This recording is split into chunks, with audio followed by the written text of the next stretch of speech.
అమ్మ మౌనిక, మీ ఉద్యమం అందరి సహకారంతో నాగర్ కర్నూలు నుంచి ఆర్ట్స్ కాలేజ్ వరకు వచ్చింది హైదరాబాద్.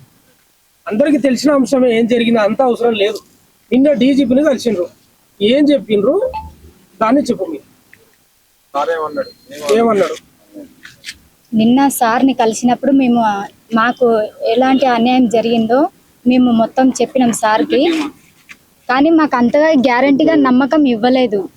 సరే చూద్దాంలే చేద్దాంలే అన్నట్టుగా సార్ మాట్లాడిండు. మాకు అంతగా గ్యారంటీ అయితే ఇవ్వలేదు.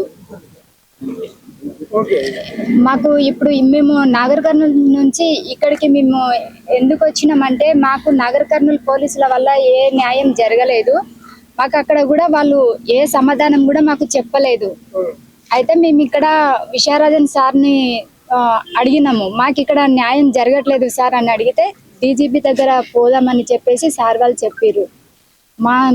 మేము ఇక్కడ వచ్చి నిన్న సార్కి కలిసినప్పుడు చూద్దాం అన్నట్టుగానే మాట్లాడారు. కానీ వాళ్ళు గ్యారంటీ అయితే నమ్మకంతోనే చెప్పలేదు. డీజీపీ మిమ్మల్ని అడిగిందా స్వయంగా ఏం జరిగిందమ్మా అని మిమ్మల్ని అడిగే ప్రయత్నం చేశాడా నిన్న? లేదు. మిమ్మల్తో మాట్లాడియలేదా? మాతో మాట్లాడడానికి ప్రయత్నం చేయలేదు. ఎవరితో మాట్లాడారు? విశారదన్ గారితో, వీళ్ళతో మాట్లాడారు? సార్ వాళ్ళ దగ్గరనే మాట్లాడారు. కానీ మా దగ్గర ఒక్కసారి కూడా మాట్లాడడం ప్రయత్నం అయితే చేయలేదు. మిమ్మల్ని ఎవరిని అడగలేదు? ఒక్కరిని కూడా అడగలేదు. మరి మీరైనా మాట్లాడతాం సార్, మేము బాధ చెప్పుకుంటామని అన్నారా మీరు? మాకు మాట్లాడడానికి ఛాయిస్ ఇవ్వలేదు అక్కడ. సారు మేము మొత్తం సార్కి చెప్పినాం కాబట్టి సార్ మాట్లాడుతున్నారని ఇంకా మాకు మాట్లాడడానికి ఛాయిస్ ఇవ్వలేదు. మమ్మల్ని ఎవరు కూడా అడగలేదు, మేము మాట్లాడలేదు.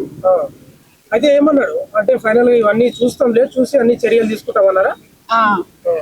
చేద్దాం, న్యాయం అయితే చేద్దాము కానీ చూద్దాం అన్నట్టుగా మాట్లాడారు. అంత గ్యారంటీ ఇవ్వలేదు. మౌనిక, ఇప్పుడు మీ పసిపాప చనిపోయినానికి ఇంత ఉద్యమం పెద్దగా అయిపోయింది. నాగర్ కర్నూలు ఎంపీ మల్లురాయ్ ఉన్నాడు, మీకు తెలుసు. ఆయన ఏమంటున్నాడు అంటే, చిన్న పిల్లల్ని తన్నే సంస్కృతి ఎవరికి ఉండదు, వాళ్ళకి పిల్లలు ఉంటారు, 2 నెలల పసికందుని ఎవరైనా తంతారా అని అంటున్నాడు. ఆయన క్వశ్చన్ చేస్తున్నాడు. ఏం చెప్తావు? మా పాపకైతే ఎలాంటి బాధ లేదు. అంటే మా పాపకి ఇంతకు ముందు కూడా ఏ ప్రాబ్లం లేదు. ఆయన తన్నినప్పటి నుంటే మా పాపకి ఇట్లా అయ్యాసం స్టార్ట్ అయ్యింది. ఒక పాపని పోగొట్టుకున్న తల్లిగా నేను అబద్ధం చెప్పాల్సిన అవసరం నాకేముంది? ఒకవేళ మా పాప చనిపోయింది అంటే మేము అబద్ధం చెప్పి ఇతరుల పైన నిందలు వేసే కర్మ మాకేంది? అక్కడ జరిగింది కాబట్టే నేను చెప్పగలుగుతున్నా. ఆయన ఎవరో చెప్పిన మాటలు మాట్లాడుతున్నాడు.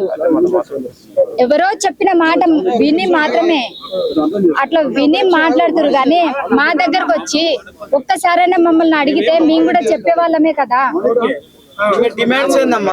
అమ్మ, మీకు ఏమైనా బెదిరింపులు వస్తున్నాయా? ఇప్పటి వరకు ఉద్యమం ఇంత పెద్దగా జరుగుతుంది కదా, అక్కడ నాగర్ కర్నూలు కుమ్మేర గ్రామం నుండి ఈ రోజు ఉస్మానియా యూనివర్సిటీ దాకా వచ్చినారు.